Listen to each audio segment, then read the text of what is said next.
O agro brasileiro vive uma das piores crises da sua história. Os custos de produção dos agricultores disparando, o preço da soja, do milho, dos grãos em geral, desabando, e se isso não fosse o bastante, a quebra de safra está virando de cabeça para baixo o mundo do agro. E ainda tem a cerejinha no bolo: a falta de pagamento das dívidas dos agricultores. Nas últimas semanas, eu e você estamos trocando uma ideia sobre o problemão que o agro está enfrentando e eu sempre venho te atualizando. E eu vou começar esse nosso bate-papo de hoje justamente fazendo isso. Quebra de safra na soja pode levar a perdas de 24 bilhões e 300 milhões de reais. Nós estamos na quarta semana de janeiro de 2024 e até agora, desde que o ano novo se iniciou, só piorou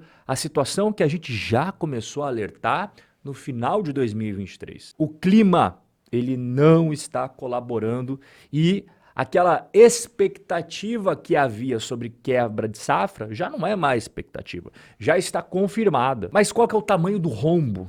Qual que é o tamanho do prejuízo, do buraco que os agricultores vão enfrentar? Essa última análise aqui, ela foi feita por uma consultoria especializada em agronegócio e aponta que a quebra de safra de soja é de 11 milhões e 800 mil toneladas em todo o Brasilzão. É claro que em alguns lugares vai ser bem pior do que os outros. As maiores quebras ocorrem nos estados do Centro-Oeste, Mato Grosso do Sul e Goiás, Minas Gerais, São Paulo, Paraná e a região do Matopiba, que é o acrônimo para Maranhão, Tocantins, Piauí e Bahia. 11 milhões e 800 mil toneladas. Essa é a quebra da safra de soja. Mas vamos traduzir isso em din-din, em grana. Qual que será o prejuízo só da parte da soja? 24 bilhões e 300 milhões de reais. Só que o Brasil não produz só soja, a gente também produz bastante milho e ele também será bastante prejudicado. É um problema engatando no outro, né? Porque a safra de soja já ficou toda bagunçada. Os agricultores tentando esticar os períodos de plantio e colheita, aí você acaba repercutindo em uma menor janela para fazer o plantio e a colheita adequada da safrinha de milho. Portanto, o milho também será impactado, enquanto é estimado 11 milhões e 100 mil toneladas de milho de quebra. Traduzindo isso em grana, dá mais ou menos 11 bilhões e 500 milhões de reais de prejuízo. Então, quando a gente soma o prejuízo da soja e o prejuízo do milho, dá 35 bilhões e 800 milhões de reais de rombo que o pessoal do agro vai tomar. Nos últimos bate-papos que a gente teve aqui sobre justamente esse problemão do agro, teve uns comentários: ah, Rob, deixa de ser bobo, né? Se o agro vai ter quebra de safra, tanto no milho quanto na soja, significa que eles vão produzir menos esses grãos. E se eles vão produzir menos, você tem menor oferta desses produtos no mercado. Os preços acabam subindo, então essa quebra acaba sendo compensada. Em teoria, esse raciocínio pode fazer sentido. Só que na prática é bem diferente. Por quê? Porque o Brasil não é o único produtor de soja e milho do mundo. Existem outros produtores que influenciam na quantidade de grãos que vão ser despejadas no mercado. E, inclusive, a gente pode olhar aqui para o nosso ladinho. Alta de 160% na safra argentina deve aliviar escassez de dólares e ajudar o Milei. A Argentina está prestes a ser agraciada com sua melhor safra de soja dos últimos 5 anos. As chuvas vieram e irrigaram os campos que estavam ressecados há muito tempo. A região oeste do cinturão agrícola dos Pampas, ali dos Hermanos, foi salva aos 48 minutos do segundo tempo. E agora eles vão colher 52 milhões de toneladas de soja, uma alta de 160% em relação à última safra. Não só a soja tem notícias positivas, mas o milho para os hermanos também é sorriso de orelha a orelha. Perspectiva de 59 milhões de toneladas de safra. Seria o recorde histórico da Argentina. Então é importante colocar isso na mesa. O Brasil não é o único produtor de grãos do mundo. Existem outros países, eu dei apenas um exemplo aqui, mas temos produção também na Europa, temos produção na América do Norte. Não dá para a gente descontextualizar o Brasil dentro do cenário global de commodities, porque soja, milho, algodão, enfim, todas as commodities agrícolas, elas são negociadas em mercados internacionais. O Brasil é apenas uma pecinha desse sistema. Aqui eu vou colocar, inclusive, para você o preço de uma saca de 60 quilos de soja negociado ali no embarque do porto de Paranaguá, que é o porto mais utilizado para exportação agrícola do nosso país. Então, olha só, essa mesma data que nós estamos conversando, só que em 2022, 2023 e 2024. Confira o preço da saca de soja, como ele veio caindo ao longo do tempo. E não é só a soja não que está com os preços em queda. Aqui você está vendo o milho, ele negociado na Bolsa Brasileira, também está tendo uma queda bem considerável. Então você veja aqui à esquerda é a queda da soja, que nós acabamos de conversar, e aqui à direita é a queda do milho. E se o agro está passando por dificuldades, como que ficam os investimentos em fiagros? Risco de calote e quedas dos dividendos em fiagros está alto. O número de investidores em fiagro, se você volta no tempo, vai para janeiro de 2022, era de míseros 30 mil CPFs. Bom, de lá para cá, os fiagros caíram no gosto dos investidores e o crescimento foi exponencial, como eu vou te mostrar na tela agora. Então, aqui janeiro de 2022, como eu falei para você, apenas 30 mil investidores. Ao longo do ano de 2022, teve um crescimento muito grande e esse crescimento continuou em 2023. Atualmente, são 472.300 investidores em fiagros. O que os fiagros fazem? Eles compram certificados de recebíveis do agronegócio,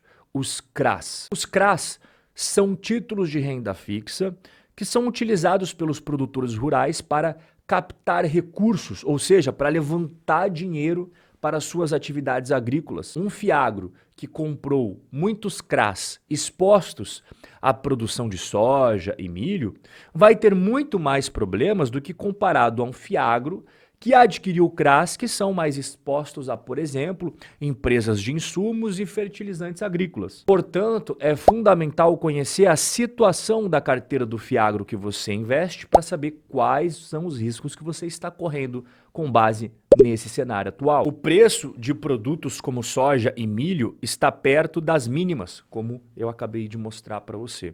Alguns fiagros já sinalizaram falta de pagamento em algumas operações e, em nossa visão, no caso o relatório ali da Guide, a chance de mais problemas no futuro. Então, para tirar limpo essa história, eu vou trazer aqui os 3 fiagros que fazem parte da carteira do canal para a gente verificar juntos qual que é o tamanho da nossa exposição a essas principais culturas que estão dando problema. Soja e milho. Começando aqui com o RZAG11.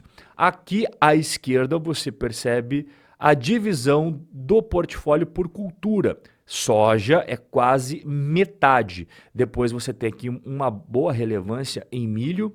E aqui esse amarelo escuro, mostarda, seria semente de soja. Então você percebe que é uma exposição considerável tanto em soja quanto em milho. E não apenas isso, as regiões geográficas mais afetadas, como a gente viu agora há pouco, são as regiões que fazem parte do RZAG. Então, você percebe que sim, ele pode ser impactado por tudo isso que a gente conversou. Vamos passar para o nosso segundo fiagro da carteira, que é o XPCA11. Esse aqui já tem uma composição da carteira diferente daquele primeiro que nós vimos. Ele tem exposição aos grãos, como você está vendo, sim, 20%, mas ele tem mais diversificação em outras culturas. Veja que ele possui usinas, produção de cana, etanol, revenda de insumos, produção rural de frutas e também produção rural de pecuária. Então, sim, ele tem exposição à soja e ao milho, só que acaba sendo uma exposição inferior ao que a gente viu no primeiro FIAGRO. E agora a gente vai para o terceiro e último da nossa carteira, que é o KNCA11. Aqui, você analisando a carteira, percebe que ele não tem exposição a grãos, a menos que eles tenham colocado essa exposição a grãos dentro dos outros aqui, né? Não está especificado no relatório. Só que esse FIAGRO, ele está focado mais em açúcar e etanol. Depois vem ali produção de insumos, proteína animal, temos indústria alimentícia, celulose, hortifruti. Então, quando a gente coloca numa ordem do maior para o menor risco, relacionado a esse contexto atual de quebra de safra da soja, também prejudicando ali o milho, em primeiro lugar a gente tem o RZAG11, com a maior exposição. Aí, um pouco de menos risco, a gente tem o XPCA11, que foi o segundo que nós vimos. E por fim, aquele com menos exposição, com menos risco a esse contexto, é o KNCA11. Isso significa que eu vou vender os meus FIAGROS? Não, eu não vou me desfazer